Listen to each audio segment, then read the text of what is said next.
तो छठे प्रश्न पे पहुंच चुके हैं। आइए देखते हैं कैसा है छठा प्रश्न।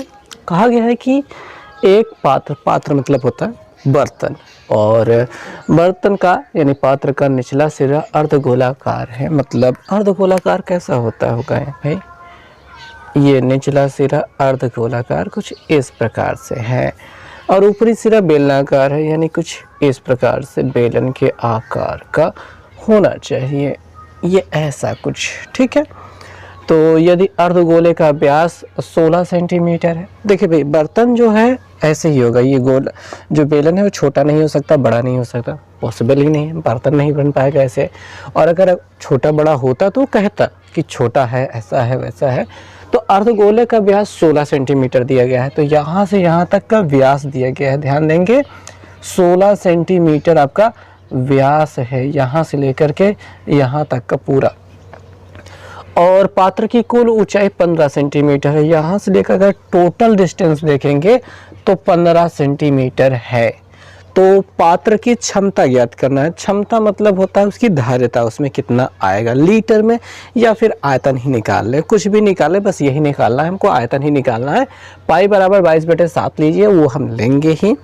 तो इसकी धारिता निकालने के लिए आपको पहले तो पता होना चाहिए अर्धगोले का हमको त्रिज्या लेने पड़ेगा, बेलन की त्रिज्या और उसकी ऊंचाई लेनी पड़ेगी। दोनों ही चीज़ें पहले ध्यान से निकालनी पड़ेगी। तो आइए चले बारी बारी से शुरुआत करते हैं। ज़्यादा कुछ नहीं सोचना है, बहुत ज़्यादा विचार करेंगे तो बहुत कंफ्यूज हो जाएंगे। सबसे छोटी चीज़ उठाते हैं, अर्धगोलाकार जो भाग है, ठीक है, ये निचला सिरा अर्धगोलाकार है, तो हम कहेंगे अर्धगोलाकार या फिर अर्धगोला का व्यास। तो यहाँ पे लिख लेते हैं अर्धगोलाकार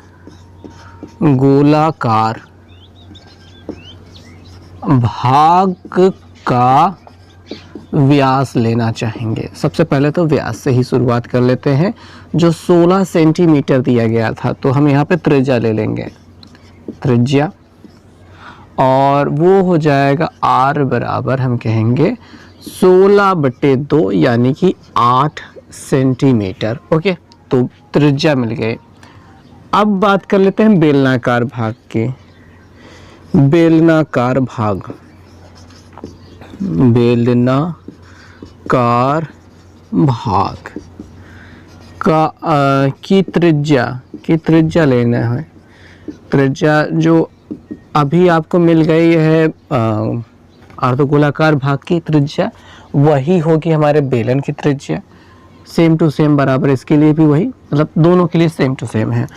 तो 8 सेंटीमीटर इसके लिए हमने त्रिज्या ले ली। तो बेलनाकार भाग की ऊंचाई निकाल लेते हैं। कहाँ से निकलेगा? देखो भाई, ऊंचाई बराबर पहले लिखो, ऊंचाई क्या होने वाली है। देखिए कुल ऊंचाई में ये इसकी त्रिज्या घटा देनी होगी। देखिए आपको बात को समझना चाहिए कि बर्तन की, यहाँ पे पात्र की कुल ऊंचाई 15 सेंटीमीटर दिया है, कुल ऊंचाई है। हमें बेलनाकार भाग की ऊंचाई लेनी है, केवल इतनी सी। तो इसके लिए 15 में से ये घटाना होगा, जो कि आपका इसके और इसके बराबर होगा, जो कि त्रिज्या है और जो कि 8 है। कितना जो कि करेंगे, तो हमको यहाँ पे बस इतना सा करना चाहिए कि कुल ऊंचाई माइनस त्रिज्या कर लेनी चाहिए, और इसी से काम हो जाएगा। कुल ऊंचाई है 15, उसमें से त्रिज्या 8 घटा देंगे तो 7 सेंटीमीटर मिल जाएगा। और अब पात्र की क्षमता निकालने की बारी आ जाती है। आइए निकालते हैं क्षमता। तो भैया पात्र की क्षमता या फिर आयतन, पात्र का आयतन ही लिख लेते हैं, काफ़ी है, आयतन ही निकालना है तो हम आयतन ही लिख लेते हैं, जो कि होगा अर्धगोले का आयतन। ठीक है, अर्धगोले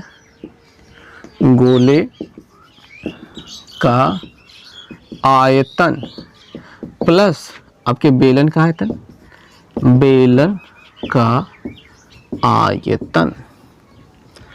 कैसे करेंगे? ज़्यादा कुछ नहीं करना है। अर्धगोले का आयतन 2/3 πr³ होता है, वो रखना है, और प्लस बेलन का आयतन क्या होता है, πr² होता है। चीज़ों को उठा उठा के रखना शुरू करते हैं, और कुछ नहीं करना है। इसमें क्या रखेंगे, 2/3 ऐसे रहने देते हैं, पाई के मान 22/7 रखने को कहा, रख देते हैं। आर का मान कितना है, 8 है, 8 की घाते 3 रख दो, प्लस पाई के मान 22/7 रख दिया। आर का मान कितना है, 8 है, वही रख दिया, घाते 2। एच का मान कितना है, ऊंचाई यहाँ पे 7 है। अच्छा ऐसा करो 7 से 7 काट लो, इधर 7 से और 3 से कोई कटने वाला है नहीं, तो बेसिकली हमको ऊपर वाला गुणा करा लेना है, नीचे 7 लेके कैसे कर लेना है और भाग कर देना है, बस इतना सा काम करना है। तो करें भाई, करते हैं। तो ऐसा करते हैं, 22 दूनी ये 44 कर लेते हैं और 8 की घाते 3, देखिए 8 अठाई 64, 8 512 होता है। गुणा करके देख लीजिए भाई, बाकायदा आपको अच्छे से गुणा कर लेना है। 8 को 3 बार लिखिए, 8 अठाई 64 हो गया, 64 8 512, ठीक, गुणा कर लीजिए तो ये मिल गया 512 और 7 त्रिक 21 प्लस इसका गुणा करेंगे, ये 22 है और 8 की घाते 2, 8 अठाई 64 हो गया। और अब जो आगे करना है बस उसमें कैलकुलेशन कैलकुलेशन और कैलकुलेशन है, ठीक है। तो क्या करेंगे भाई, इनका गुणा कर लेते हैं और फिर भाग कर लेंगे केस से, और इनका गुणा कर लेते हैं और फिर जो इसमें मिला रहेगा उसमें जोड़ देंगे, इतना सा करेंगे हम। और इसके अलावा है क्या हमारे पास करने के लिए, तो भाई गुणा कर लेते हैं इनका। और यहाँ पे हमको लिखना भी तो है, कहाँ पे लिखें, यहीं पे गुणा कर लेते हैं। 512 गुणते अपना 44 कर लेते हैं, 4 दुनिया 8, 4 एक 4, 4 पंजे 20, फिर से 4 से गुणा करेंगे वही मिलने वाला है, कुछ फ़र्क नहीं पड़ेगा। ये 8 हो गया, 8 4 12 हो गया, और यहाँ पे 4 एक 5 हो जाएगा, यहाँ पे 2 हो गया, यहाँ पे 2 हो गया, इतना मिल गया है। और अभी 21 से भाग भी तो करना है, तो 21 से डायरेक्ट यहाँ पे भाग ही कर लेते हैं और फिर सीधे सीधे रखेंगे, ठीक। तो हमारे पास है 22 52 8, ठीक, यही तो है, इसको भाग करना है 21 से, ठीक है भाई। इसको लिखते हैं और बस भाग करते हैं। तो कितनी बार जाएगा, 21 से करने में 21, क्या बचेगा 1, 5 उतारेंगे, भाग नहीं जा रहा है, 0 लगाएंगे और अगली गिनती उतारेंगे, कितनी बार जाएगा। देखिए ऐसा ऐसा गणना किया कीजिए, ये 2 दिखाई दे रहा है और पीछे से 1 अंक छोड़ा, 1 अंक छोड़ा, 2 को 15 से चेक करो, तो 2 का 2 7 14, इससे छोटा ही रहना चाहिए, लगभग छोटा ही रहना चाहिए, ठीक है, हमेशा छोटा। 7 बार जा रहा है, 7 51 7 और 7 दुनैया 14, लगभग अंदाजा लग जाता है कि कितनी बार जाने वाला है। हाथ से ले लीजिए, 12 12 में से 7 गया 5 और ये पूरा पूरा ख़त्म हो गया, और ये 2 उतार चुके थे, ये 8 बार 8 आ गया, 21 दुनैया 42, 2 बार जाएगा, उससे अलावा जा ही नहीं सकता। यहाँ पे 6 बज गया, यहाँ पे 1 बज गया, यानी इतना हो गया। अब इसके बाद क्या जाएगा, दशमलव लगेगा, 0 बढ़ेगा, अब दशमलव लगेगा, फिर 0 बढ़ेगा, और 2 8 16, 8 बार ले जाएंगे तो ज़्यादा हो जाएगा, तो 2 7 7 एक 7, 7 दुनैया 14, कितना मिल जाएगा, यहाँ पे 10 में से 7 गया 3 और 5 में से 4 गया 1, 13 मिल रहा है, 13 मिल रहा है, उसमें 0 बढ़ जाएगा, फिर अभी 21 से भाग होना तो बाकी है ही, 21 से भी भाग जा रहा है, 6 बार ले जाएंगे, 2 6 12, मतलब 6 बार जा सकता है, 6 का 9 6, 6 दुनैया 12, कितना मिल जाएगा 4, ठीक है। तो ये जो 6 है यहाँ पे लिखना चाहिए था बेसिकली, और बस करें, इतना काफ़ी है, इतना काफ़ी है भाई। और क्या करेंगे भाई, 1072.76 आ रहा है, तो 1072.76, इसी को यहाँ पे लिख करके रखते हैं, मिटाए बाकी सारी चीज़ें। तो इसके बराबर क्या आ रहा है, हमने गुणा किया और इससे भाग किया तो मिला है 1072.76, और इसको इरेज कर देते हैं, काम ख़त्म रखते हैं, जगह की कमी है, प्लस इन दोनों का गुणा कर लेते हैं। तो 64 और 22 का गुणा करते हैं, 2 चौके 8, 2 छंग 12, फिर से वही 128 मिल जाएगा, ये 8 8 2 10, हंसी लगे 1 2 1 3 1 4 और 1 1 4 0 8 मिल रहा है, और इनको बस जोड़ देना चाहिए हमें। अब जोड़ते वक्त ध्यान दीजिएगा कि दशमलव के नीचे दशमलव वाला काम रहना चाहिए, कि दशमलव के बाद वाली गिनती है, इसमें कोई बाद में नहीं है, तो जोड़ते वक्त इसे 0.76 ऐसे हो जाएगा, ये 8 इस 2 के साथ जुड़ेगा 0 हो जाएगा, हासिल लगे 1, 7 और 0 कुछ नहीं होगा, फिर 1 जुड़ जाएगा हासिल, और 4 और 0 जोड़ने पर 4, 1 1 2 सेंटीमीटर स्क्वायर कह सकते हैं। और अगर आपकी किताब में देखें तो इसमें दशमलव की 4 स्थानों तक लेके गया है, कोई ज़रूरी नहीं है कि हम 4 तक लेके जाएं, 2 तक लेके जाएंगे इतना ही पर्याप्त है। और अगर आप बढ़ाना चाहें तो बढ़ जाएगा और एग्जैक्टली वही आंसर आ जाएगा जो कि आपकी किताब में दिया गया है। सो ये क्वेश्चन था, सॉल्व हो गया। ओके, तो नेक्स्ट क्वेश्चन पे चलते हैं।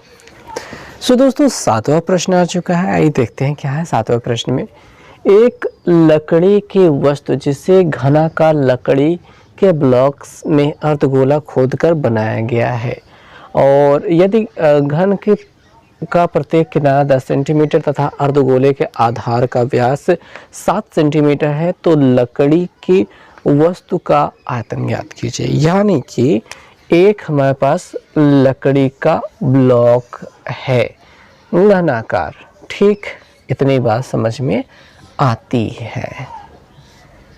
ओके, अब इसमें खोद दिया गया है। फिलहाल देखिए इसकी सभी भुजाएं 10-10 की हैं। अब इसमें खोद दिया गया है क्या, अर्धगोला, और उसका व्यास क्या है 7 सेंटीमीटर। यानी अर्धगोला जो खोदा जाएगा, मान लेते हैं ऊपर की ओर अगर हम खोदेंगे तो उसका व्यास क्या रहने वाला है 7, पूरा तो 10 है, 7 उससे छोटा पड़ेगा, ठीक है। तो इसीलिए पूरा किनारे से नहीं लिया है। कई बार ऐसा भी प्रश्न आएगा कि मैक्सिमम पर व्यास, अधिकतम व्यास वाला जो भी हो सकता है वो खोदने की बात की जाएगी। अभी 7 का ही खोदा गया है तो 7 ही व्यास लेकर के ऐसे बना लेते हैं यह अर्धगोला, ये खोद कर निकाल दिया गया है। बाकी जो बच जाता है उसका हमें आयतन निकालना है। तो अब बहुत सिंपल सा बात समझ में आती है कि घन के आयतन में अर्धगोले का आयतन माइनस कर दो, लकड़ी की वस्तु का आयतन प्राप्त हो जाएगा। तो इतनी सारी चीज़ें समझ में आ जाती है और कुछ करना भी नहीं है इसमें, बस सिंपल सा शुरू हो जाते हैं कि हम लिखेंगे घनाकार लकड़ी के ब्लॉक या फिर घन का प्रत्येक किनारा। यहाँ पे घन की हम भुजा कह सकते हैं। घन का प्रत्येक किनारा का मतलब हो गया घन की भुजा, और वो a बराबर कह सकते हैं 10 सेंटीमीटर है। और हमारे पास अर्धगोले के आधार का व्यास दिया गया है तो वो लिख लेते हैं अर्धगोले के आधार का व्यास हम इसे d बराबर कह सकते हैं जो कि है 7 सेंटीमीटर। पर हमको व्यास से कोई काम नहीं है, हमें त्रिज्या से काम होता है। तो यहाँ पे निकाल लेंगे आधार की त्रिज्या जो कि r बराबर होती है और वो 7/2 सेंटीमीटर हो जाएगी। दशमलव में नहीं बदलना, याद रखना कि कभी भी ट्राई मत करो बीच में दशमलव बदलने की या फिर शुरुआत में ही दशमलव में बदलने की। एकदम लास्ट तक जाएंगे वहाँ पे ट्राई करेंगे दशमलव में लाना है कि नहीं लाना है। अभी बस इतना से ऐसे रखेंगे। तो लकड़ी के वस्तु का आयतन ज्ञात करना है तो हम यहाँ पे जानते हैं कि लकड़ी के वस्तु का आयतन कैसे ज्ञात होगा। बहुत सिंपल, आपने बताया था कि घन का जो भी आयतन है, ठीक है, उसी में घटाना है अर्धगोले का आयतन, ठीक, अर्धगोले का आयतन। अगर हम माइनस कर देते हैं, घटा देते हैं, तो हमें लकड़ी का आयतन जो वस्तु है उसका आयतन मिल जाएगा। फार्मूला यहाँ पे लिखते हैं। घन का आयतन क्या होता है, भुजा की घाते 3 होता है, a³ लिख सकते हो, माइनस अर्धगोले का आयतन क्या होता है, वो होता है 2/3 πr³, ठीक, πr³, यही तो होता है। चीज़ें मिल चुकी हैं, रख देते हैं। घन का आयतन, घन की भुजा क्या है 10 है तो 10 की घाते 3 रखा, माइनस 2/3 रखा और पाई का मान 22/7 रख दीजिए। आर का मान क्या मिला है 7/2 मिला है तो 7/2 की घाते 3 हो गया है। 10 की घाते 3 का मतलब क्या होता है 1000 होता है, डायरेक्ट लिख रहे हैं, माइनस 2/3 और यहाँ पे गुणते और यहाँ पे 22/7 है और यहाँ पे 7/2 गुणते 7/2 गुणते 7/2 लिख लिया। एक 7 से एक 7 कट रहा है, एक ही 2 से एक ही 2 कट रहा है, एक ही 2 से एक कट रहा है, 11 मिल रहा है, यानी 3 दूनी 6 मिल रहा है नीचे और 7 से 49। अभी 11 से गुणा करना तो बाकी है, वो भी है। इतनी सारी चीज़ें मिल रही हैं। यहाँ पे तो 1000 मिल रहा है, तो यहाँ पे 1000 लिख ही लेते हैं और यहाँ पे थोड़ा सा चीज़ों को एक बार अच्छे से लिख लेते हैं ताकि हमें पता रहे कि हमारे पास क्या बचा हुआ है। अब गुणा कर लेते हैं, तो भाई बराबर 1000 तो ऐसा जैसा है वैसे रहने देते हैं। 7 7 49 और 11 गुणा कर लेते हैं। 7 7 49 हो गया है, गुणा कर लेते हैं 11 से। 11 9 99 के 9 हासिल लगे 9, 11 चौक 44, 44 में से 44 में जब 9 जोड़ देंगे तो क्या हो जाएगा, 53 हो जाएगा। ठीक है, 53 हो जाएगा। और मतलब ठीक है, ये हो गया। 3 तो नहीं है, 6 भी बाकी है, तो 539 बटे 3 तो नहीं है 6 कर लेते हैं और ये 539 को भाग कर लेते हैं। 539 को भाग कर लेते हैं 6 से, और 6 7 42 6 8 48, 6 8 48 हासिल लीजिए। 13 13 में से ऐड किया 5, हाँ ठीक है 5 मिलेगा, ये कट जाएगा, 9 उतारेंगे और 6 8 48, 6 9 54, 6 9 54 कितना बच जाएगा, फिर से 5 और दशमलव लगा दो, 0 बढ़ा दो, 6 7 42, 6 8 48 कितना बच जाएगा, 2, 0 बढ़ा लेते हैं और 6 दूनी ये 12, 6 3 18, 3 बार जा रहा है, बस इतना लिखते हैं। 1000 माइनस ये हो गया 89.83, इतना मिल चुका है। और अगर आंसर के हिसाब से देखा जाए तो हाँ बहुत सिंपल सा है, घटा देना है अब। ठीक, इतना लाने के बाद जो कुछ भी मिल गया है बस इतना सा क्या करना है, इसमें से इसको घटा देना है।